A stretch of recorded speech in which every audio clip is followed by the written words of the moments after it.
tentang radiasi benda hitam. Kemudian ini adalah konsep dasarnya. Ini tidak dapat dijelaskan oleh fisika klasik. Kalau tidak dapat dijelaskan fisika klasik artinya belum ada teori atau belum ada ungkapan matematika yang cocok dengan hasil eksperimen. Ya, kalian mungkin sudah mengenal ya tentang radiasi benda hitam itu apa. Ini ada sebuah bentuk ideal dari sebuah kotak hitam yang dimana memancarkan panjang gelombang. Nah, ini ternyata perlu teori baru. Nah, inilah kesibukan dari orang-orang fisikawan teori. Juga ditambah ada gagasan baru, ide-ide gagasan baru. Misalkan apakah apakah cahaya itu hanya gelombang atau ada konsep sebagai lainnya partikel. Nah, itu kemudian dapat dibuktikan gagasan baru itu secara matematis, secara matematika maupun secara eksperimen. Nah, radiasi benda hitam ini dia memang jelas-jelas diambilnya dari eksperimen ya, data eksperimen. Jika suatu benda dipanaskan, benda tersebut akan memancarkan radiasi gelombang elektromagnetik. Gelombang elektromagnetik ini gelombang elektromagnetik itu sudah jelas konsepnya ya, karena Maxwell. Sudah ada persamaan Maxwell yang membuktikan bahwa cahaya adalah gelombang elektromagnetik. Itu gelombang elektromagnetiknya dalam rentang frekuensi yang lebar. Kemudian pengukuran terhadap radiasi rongga kecil. Jadi kita punya kotak. Kalau kalian nanti sudah praktikum fisika eksperimen, nanti ada modulnya radiasi benda hitam. Ya, ini jagoannya sudah terkenal ya, itu Pak Max Planck.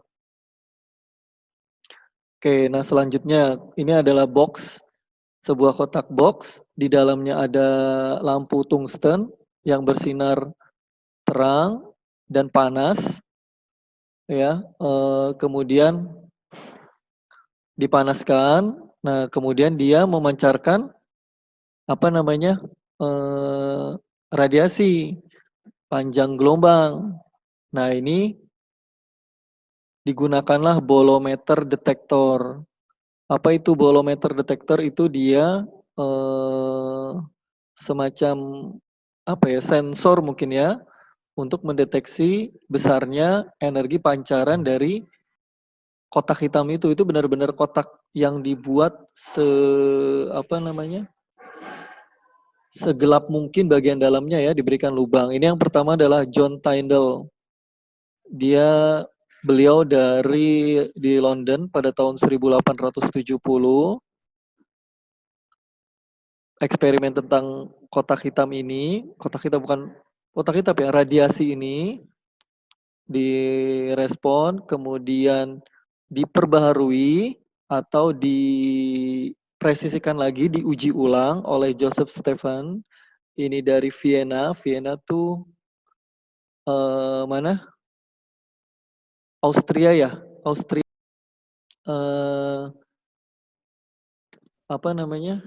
Ini mereka mendapatkan sebuah kesimpulan di mana intensitas radiasi pancaran emisi per detik per unit area adalah sebanding dengan T, suhu mutlak pangkat 4. Ya, jadi kesimpulannya seperti itu. Kemudian didapatkan bahwa frekuensi-frekuensi yang radiasinya, intensitas radiasinya pada T, nilai T1, kemudian T2, semakin tinggi atau semakin panas, semakin semakin memancarkan radiasi ya. Ya tentunya kalau misalkan kalian memanaskan besi kan. Nah, besi itu kalau lama-kelamaan kan pertamanya dia tidak kelihatan. Terus kemudian lama-kelamaan dia menjadi oranye, kuning, terus lama-kelamaan dia akan menjadi merah ya. Dia lama-kelamaan bisa menjadi merah, jadi terang, nyala. kelihatan. Ya, ini konsep dasar dari radiasi benda hitam.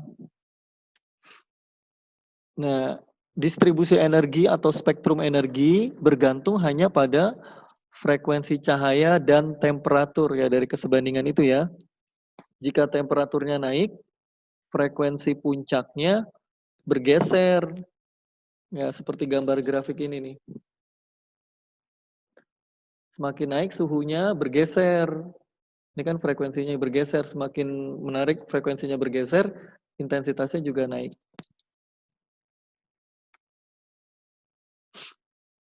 Oke.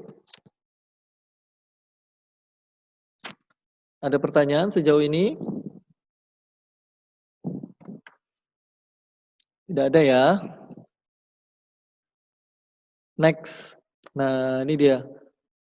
Ini bayangan di dalamnya nih. Ini bayangan di dalamnya itu ketika dipanaskan terjadi apa namanya pemantulan radiasi-radiasi. Ini masih pakai konsep gelombang ya. Bahwa radiasi itu gelombang elektromagnetik itu gelombang. Dia mantul-mantul nih. Mantul-mantul di kotak ini. Ini kan kotak ini kan mantul, mantul gitu kan ya. Mantul, kemudian mantul, mantul, mantul gitu kan sampai ada satu yang keluar. Nah, ini baru dipasang apa? Detektor. Benda hitam adalah suatu benda yang menyerap seluruh radiasi elektromagnetik yang mengenainya dalam bejana atau dalam kotak. Radiasi tidak bisa keluar dan terus-menerus diserap atau dipantulkan kembali oleh dinding. Jadi dindingnya itu memantulkan kembali. Dipancarkan oleh rongga inilah, nah rongga atau lubang inilah mewakili karakteristik benda hitam. Nah, radiasi yang dipancarkan itu pada mulanya tidak kelihatan. Kalau pada rasio inframerah dia tidak kelihatan, tapi ketika dia sudah merah, sudah ketika dipanaskan warna hijau, kemudian biru. Nah, ini adalah rentang mata kita ya. Ultraviolet visible. Nah, ini panjang gelombang visible. Artinya bisa dilihat visible. Makanya ketika kita sebenarnya pada saat besi dipanaskan, suhunya sudah tinggi lagi, itu baru kelihatan ya dia warna merah atau sampai warna-warna terang.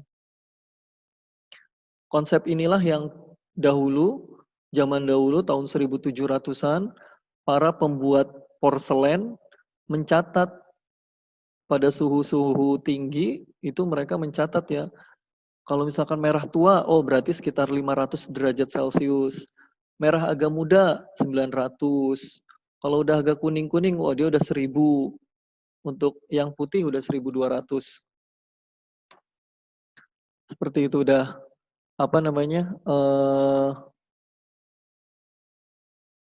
besar. Oke, ini ya.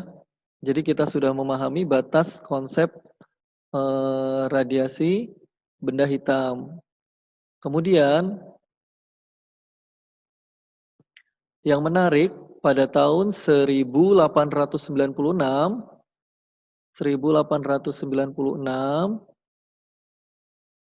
Wilhelm Wien ini apa namanya seorang dosen peneliti di Departemen Fisika di Universitas Berlin, Wien, menguji pancarannya tidak hanya tungsten, tapi beliau mencoba memancarkan radiasi yang bisa di sekitar frekuensi inframerah dekat.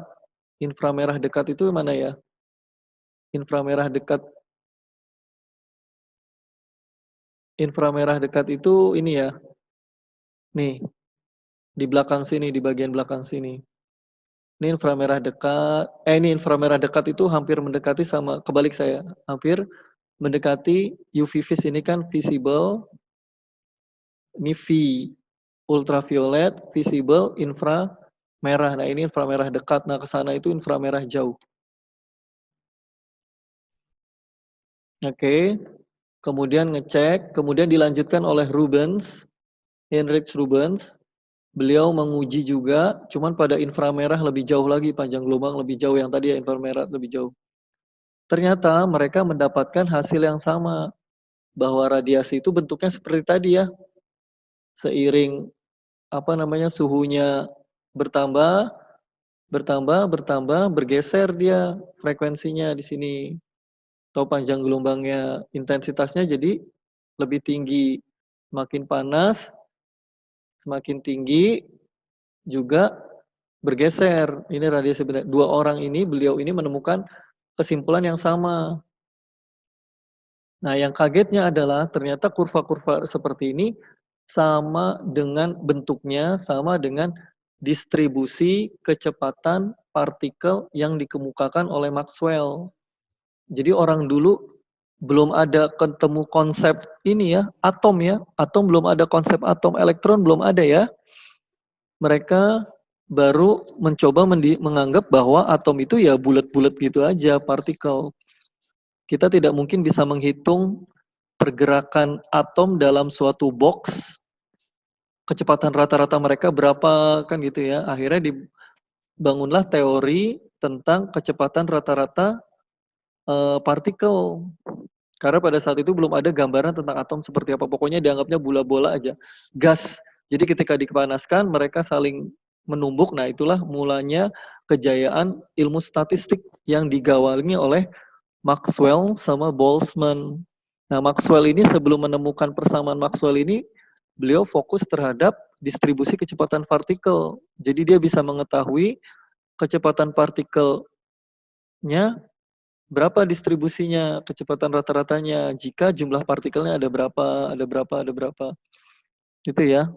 Nah, ini yang menjadi pertanyaan besar. Padahal ini kan konsep klasik. Konsep Maxwell ini kan dia dipakai pada fisika klasik, statistik. Tapi kok serupa ya dengan grafik percobaan ini. Mereka berpikir, apakah radiasi itu udah mulai curiga nih. Padahal kan radiasi ya. Radiasi kan harusnya elektromagnetik ya. Nah, elektromagnetik itu kan harusnya gelombang ya. Loh, kok gelombang sama dengan kurva untuk partikel? Kan kecepatan untuk partikel kan? Distribusi partikelnya distribusi kecepatan partikel. Nah, berarti di sini gelombang. Nah, inilah cikal bakal curiganya hubungan antara gelombang sama partikel. Berarti ada sesuatu yang besar ini di balik rahasia alam ini. Ya, sejauh ini paham ya? Inilah asal muasal mulai dicurigai bahwa gelombang elektromagnetik atau cahaya itu juga bisa bersifat partikel. Oke? Tapi belum beres sampai situ. Nah, kemudian mulailah bermunculan untuk mencoba memecahkan permasalahan tersebut. Orang berlomba-lomba mengusulkan teori-teorinya. Nah, kalau diperhatikan, kalian perhatikan kan kurvanya melengkung seperti ini ya. Kurvanya melengkung seperti ini. Nah, kalau dalam matematika, bentuk kurva seperti ini sebanding dengan fungsinya seperti ini nih. X pangkat 3 atau per EX minus 1. Maka dia akan membentuk ini. Masukin aja kalau nggak percaya titik-titiknya. 0, misalkan 1. Nanti akan batas. Nanti pada sisi puncak misalkan berapa 3. X pangkat 3 dibagi E pangkat 3 dikurang 1. Ini nanti berbalik arah. Semakin 4, turun 10 malah semakin kecil. Nah, ini adalah memenuhi seperti ini. Nah, ini kalau mungkin kalian nanti belajar fisika statistik, ini namanya kurva distribusi ya. Kurva distribusi, kalau yang sudah mengambil fisika statistik itu nanti akan mengenal namanya kurva distribusi. Dan ini memenuhi teori distribusi apa? Bose-Einstein ya. Nah, itu nanti kalau kalian masuk lebih jauh lagi. Saya hanya memberikan gambaran. Nah, orang udah mulai curiga nih. Bentuk yang seperti ini, yang merah aja. Bentuk yang seperti ini, berarti harus memenuhi bentuknya seperti ini ya, seper. Nah, ini teori yang diajukan. Pak, kenapa tiba-tiba ketemu kayak gitu? Bukan tiba-tiba, ini orang udah mencari-cari model. Nah, itu tugas fisika teori dengan syaratnya X-nya ini adalah ceritanya V ini frekuensi, KT ini mah variabel variabel fisiknya ya. Ini sebenarnya hanya nanti diuraikan pada penjelasan selanjutnya. Jadi ini caranya orang ketika ketemu data eksperimen, kalian plotkan rumusnya kayak gimana. Kayak misalkan kalian punya grafik kayak gini, lurus. Nah ini kan persamaan linear aja kan. Nah, terus kemudian kalian punya grafiknya seperti ini, melengkung gini. Nah persamaan apa yang fungsinya apa yang memenuhi grafik seperti itu. Nah itu tugas para fisikawan teori seperti itu. Oke.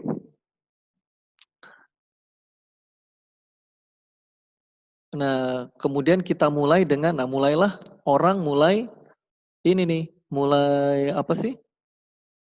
Ngebayang-bayangin, apa sih sebenarnya yang terjadi? Apa sebenarnya yang selama ini apa yang sebenarnya eksperimen ini terjadi? Itu seperti apa? Di kotak itu terjadi apa sih? Di kotak tadi? Di kotak yang bolong tadi itu sebenarnya apa sih yang terjadi di dalamnya? Kan kita nggak bisa ngelihat. Kan kita nggak bisa meneropong. Nah, itu orang teori memperkirakan apa yang terjadi di dalamnya, muncul dugaan-dugaan. Oke, dibuatlah sebuah metode. Pertama dianggapnya kotaknya dengan panjang kali lebar kali tinggi sama ya, L L L ya, box ya. Kalian paham ya, box ya, tahu. Nah, kemudian dianggapnya setelah itu kalian tentu masih ingat ya, gelombang kan? Gelombang itu yang seperti ini transversal ya. Ini gelombang transversal.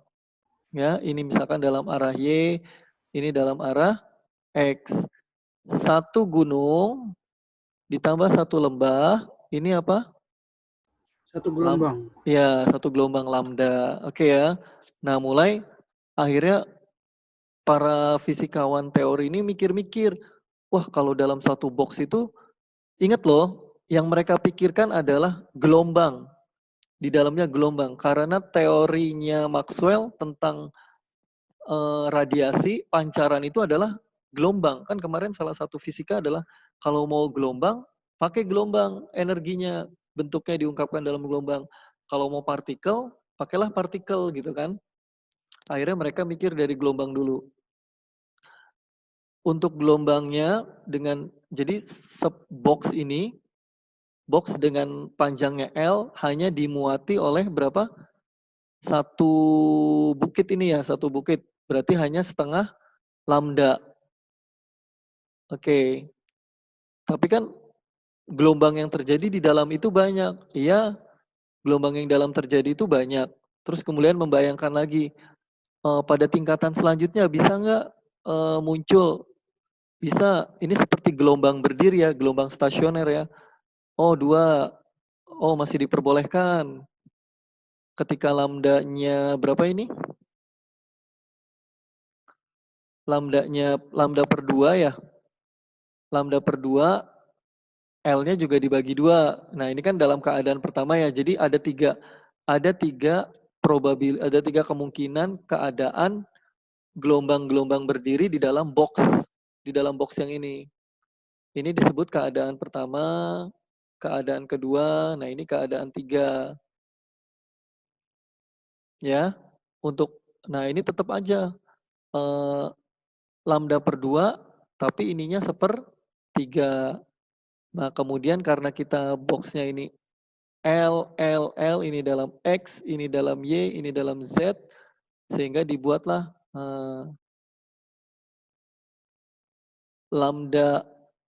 lambda X per 2 untuk L, ini yang X, lambang N, M untuk yang keberapa? Lambang 2 L, kemudian N untuk yang Z. Ya, seperti itu ya. Jadi kalau misalkan kalian mau, ini sebenarnya bisa diteruskan, bisa sampai N ke berapa? N ke, misalkan, N ke 6. Ya udah masukin aja, ini N. N kalau untuk ke X jadinya L. Ini kalau M, ini hanya lambangnya aja ya. Jadi, di dalam kotak situ terjadi apa, gelombang-gelombang stasioner yang memenuhi persamaan seperti ini. Harus batasnya apa? Tidak boleh lebih dari L. Misalkan kita pilih N-nya berarti 6. 6 ya? 6 ya? Kalau misalkan 6 lambda dalam arah apa misalkan? Dalam arah X bagi 2 sama dengan L. Ya, maka panjang gelombangnya akan kecil sekali. Berarti lambda X per 2 dibagi L per 6. Nah, jadi bagiannya kecil lagi. Kalau mau buat lagi silahkan lebih kecil lagi. Gitu ya. Paham ya?